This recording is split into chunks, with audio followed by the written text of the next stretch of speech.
Cousin Eve was a senior now, but although I am 3 years older than she is, I was just a lowly junior. I'd been out sick for a long time, and then I'd gone to junior college. This real campus seemed wonderful to me, and it was such fun being with Eve again. Naturally, she had to show me around and try to bring me up to date. I was amazed that she wasn't engaged by now. She was prettier than ever.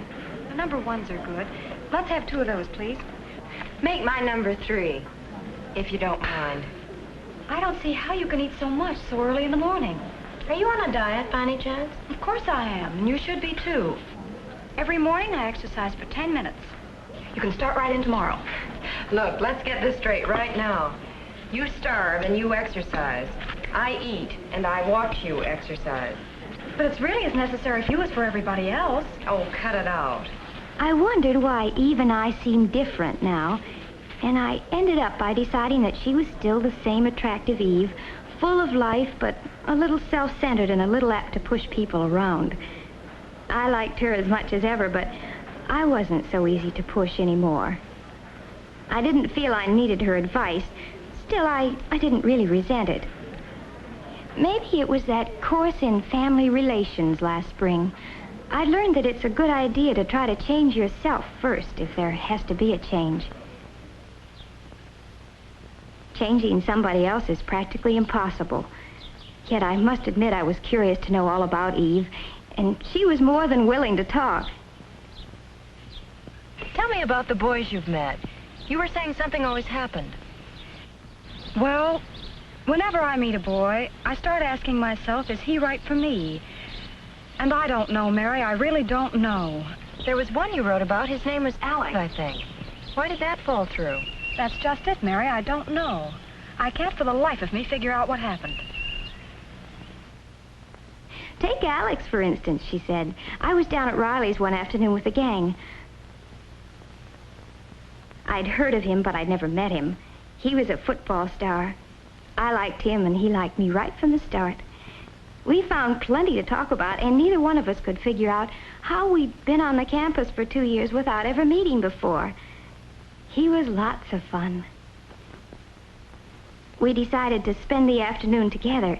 It turned out that was just the first of a whole slew of afternoons.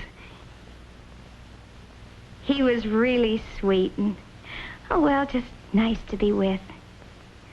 I guess I was a little proud, too, that a varsity football player was paying so much attention to little me. Well, as I said, Eve went on, we saw quite a bit of each other. But after a few months, his popularity got annoying. We were never really alone, and he never stopped worrying about his appearance. Did his collar look better buttoned or unbuttoned? Why, I could have been wearing a little number by Dior, and he wouldn't have noticed it. But if there was a new girl in the place, he was all eyes and smiles.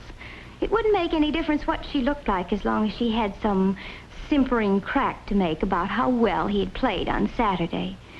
I began to catch on that those forward passes could be used 2 ways. And finally, I had more than I could stand, and I told him exactly what I thought of him. He didn't take it as well as he took compliments. Said I didn't appreciate the importance of his career. Career, indeed. Who ever heard of a wolf with a career? And then there was Arthur. Arthur was different. Awfully nice, but awfully different. The gang called him the brain because he was such a whiz at math, and he was always ready to help a friend.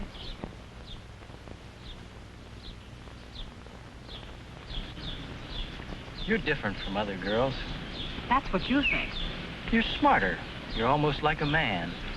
Oh, no, I'm very much the woman. I don't think of you that way at all. I don't get you at all. I know. You think math is exciting, but you really ought to get yourself straightened out. You'd be surprised how many things are just as exciting as math. Now, really, you don't think there's anything wrong with me? Oh, forget it. I've got to go now. We'll talk about it some other time. But there never was another time, said Eve. I was just another problem to him.